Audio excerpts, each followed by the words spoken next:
Alright, how we doing? Konzi here, bringing you episode 16 of Kenshi Age of Blood and Sand Iron Man playthrough. At the moment we're just going to try and get the base up and running, so we're putting down some primitive forges. These are going to allow us to make iron plates. And we've got a Krakatoa coming in, should be dealt with fairly quickly. I have enough guys around. Alright. Might have misjudged that one. We're already one prince down in about the first 20 seconds of the video. Lidus is now at the tower. Should have the rucksacks in here for him. So it appears the backpacks have despawned. In the backpacks they mainly had generator cores. Slight inconvenience. We're going to need to go get those generator cores. The reason we want the generator cores is later on in the playthrough we are going to be able to build healing pods. Healing pods require a lot of generator cores. That's why I started trying to get them at the start. Not a massive issue, we will just go and look for them again. I'm going to take all the armour and all of the weapons I can, just so we can start equipping our guys back at the outpost. We're going to take as much cloth as we can carry. Reason for this is the cloth is going to allow us to make beds so we can heal quicker, and also the cloth is needed for our armour production when that gets up and going, because we're not going to be able to produce our own cloth for a little while yet. The beds we're going to build are going to need a house, so we're building the storm house now, and we're going to put all of our beds in this one building. If you build beds in more than one building, the issue is the AI will still only send to one place. It gets confused, so you end up just wasting all of this space and all of these resources, and sometimes they send it to the smaller set of beds instead of a larger set of bed, so you just end up with unnecessary complications. So when you go and you put the beds in, if you put them all in one place, then they will utilise all the beds. If you spread them out between your base, then the AI will only send them to like one lot of beds. So you end up just wasting a lot of space, and unfortunately you can end up losing quite a lot of colonists as the AI doesn't register the other beds, which is super annoying, but one of those. We managed to just put down some plate storage, and Lidus is now back. So we're going to be able to swap the rucksack over and then start handing out the gear to the other hives. So they will actually have something that they can defend themselves with instead of sticks. Going to sort out the squads again, and now we're going to send Lidus back to the tower to get the last of our prosthetics we've got. We're going to need to put down some fabric storage. Fabric storage is going to be important because if we have the fabric storage down, then we can ditch the resources into it so our builders can access it. And now we're going to put down a station house. This station house is where we're going to do most of our manufacturing once we get it up and going. Also the roof we could use as a training grounds, which would be quite nice. We could also put some small wind generators on there. So it's going to be a very useful building once we can get up and running.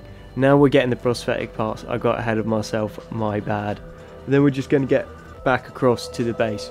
So far, pretty good. We've got a bunch of the infrastructure built in the base. We haven't been attacked yet, so that means there will be one coming just because of the way this game works. And we looks like we are in a nice... And I just jinxed myself again. Okay, so we have the Holy Nation coming in, and Lidus has been attacked by some iron skimmers. I'll get Lidus to fight back the iron skimmers, because otherwise they will just chase him down and take him out. We gotta hope that Lidus can make it to the fight. We can hold this fight, that's not a massive issue, but we're going to take way more damage than we need to without Lidus. Ray's going to do his best. He's going to need to basically do 90% of the fighting. I'm going to have Tychus running around as my main medic, trying just to pick everyone up that we can. And it's at about this point I realise I am still playing in 3x speed, which obviously for you guys isn't a good thing because you can't really see what's happening. It's all just a blur going off. And now we're back to 1x speed, which is what obviously what we want. We don't want on 3x speed. Like, we want a bit of like cinemagraphicness to it, so it's more aesthetically pleasing as such. Whereas the other way is just like a blur that you can't really focus on, and then everything's done in like 20 seconds. So we'll try to get it so it's a bit nicer to watch than what it was. But looks like I also forgot about F7, which is not a good thing. Note to self: don't try to record an episode when you're super tired because mistakes get made. But talking about mistakes, it seems that we are doing alright at the moment. Not great, but I'll accept alright. Ray's holding the line pretty good. Issues is his Guando is super low quality. That's why it's doing sweet all damage. And as I keep saying, the sooner we can get our weapon production and armor production going, the better this is going to be.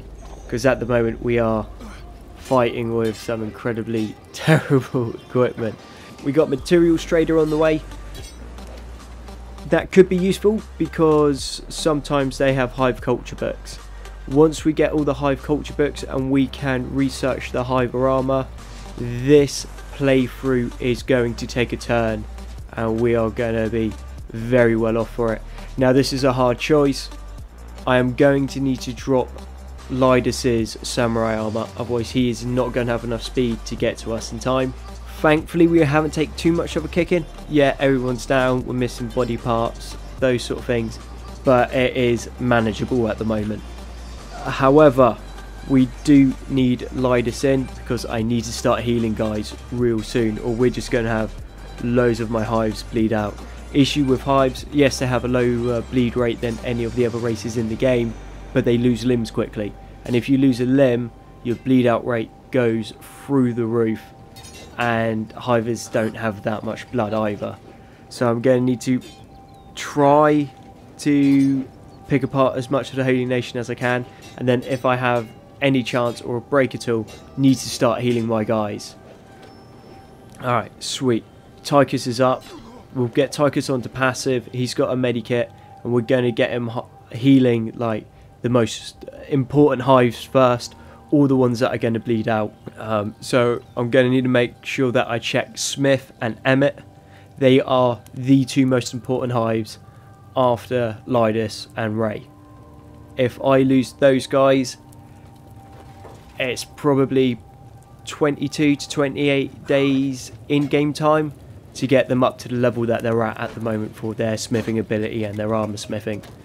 So losing them will be a pretty big setback. Won't be massive because it's Kenshi, you grind through it, you get knocked down, you carry on going. It's one of those sort of games. It's not a game that's designed to be always pleasant to play because it's rewarding, because it's difficult, kind of like Dark Souls but as an RPG RTS. So it's rewarding its own things, but obviously setbacks do happen, but if you can avoid it you're always going to be better off. And these raids that are coming against our base are only going to get bigger and are only going to get larger as we annoy more people, which in this playthrough I intend on doing. I intend on annoying just about everyone that has the ability to wipe us out, because Lidus has a bone to pick with just about everyone, so he's going to do everything he can to be as annoying as possible until we're not annoying anymore and we're just crushing the enemy kingdoms, which given this rate I think might take a little while. I know that walls would be like super helpful right now, so we just wall off so we can create a kill box and all that fun stuff. I don't know, just walls don't seem all that fun to me. Possibly later on we'll go into building walls, you know, that's definitely a viable option, it'd be a good option. But then I like the idea of just having such a mean, like, colony that you have no need for walls. Be like, well, yeah, the colony's unwalled, like, let's go and raid them. But I'd be like, yeah, there's a bunch of hivers in there that are really good at fighting, have a pet crocodile and 2 9-foot tall praetorians. Now, one of their favourite things is just smashing in skulls. Are you sure they're the guys you want to pick a fight with? Yeah, but they don't have walls. Your death sentence, mate. You do you, mate. You do you. But it looks like we just about managed to hold, which is good. We haven't lost anyone, which is good. Now it's just going to be a matter of just going around and healing everyone up the best that we can, patching everyone up. We'll get Lidus back. Well, he's on his way, so he'll be here pretty soon. Then we can start giving off the prosthetic limbs that he got to the important people who are going to need them more than the others. So if you are actually producing something or doing something, then you get the limbs at the top of the priority list, or if you're a fighter then you also get limbs. I think that's going to be the best way to do it. The people that don't have limbs, well, you're not really going to notice that they don't have limbs because they're not contributing to the colony at the moment. I'm not sure if that would be communist or socialist or capitalist at that point, but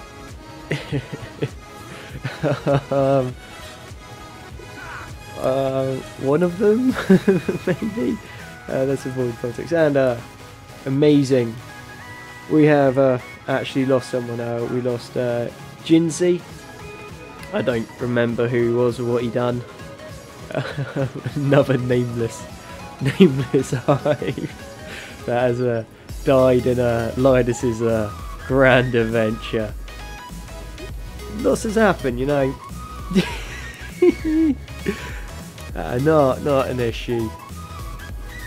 Well, we got Emmett and Smith are alive, Photo's alive, and everyone else has survived. So we got all the important people are still about, maybe missing limbs or whatever, but not a massive deal. We can deal with that. That's just going to be a bunch of raids into the Black Desert to loot the robotic shop so that we can replace the missing limbs on the hivers that don't have them, for lack of a better term.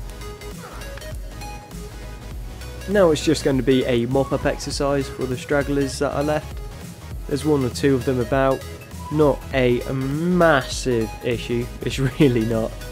But it was funny because that was just a trade caravan. Like, not a big assault, nothing fancy, just a trade caravan going through. And they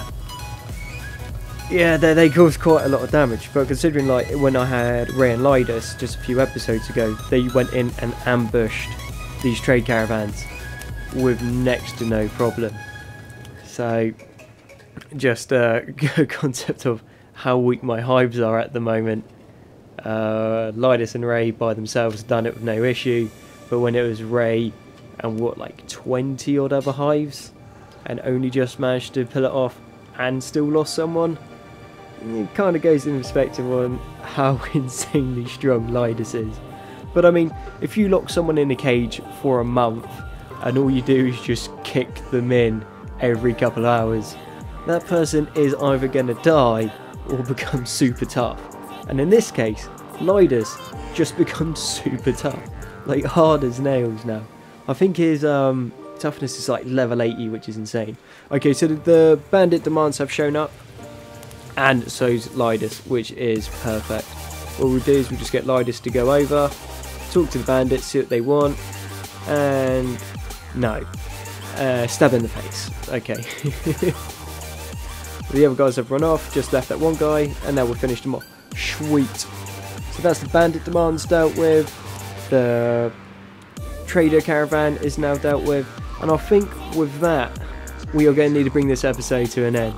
So thank you very much for watching episode 16 of Kenshi Age of Blood and Sand. I've been Konzi, and I'll catch you on the next one.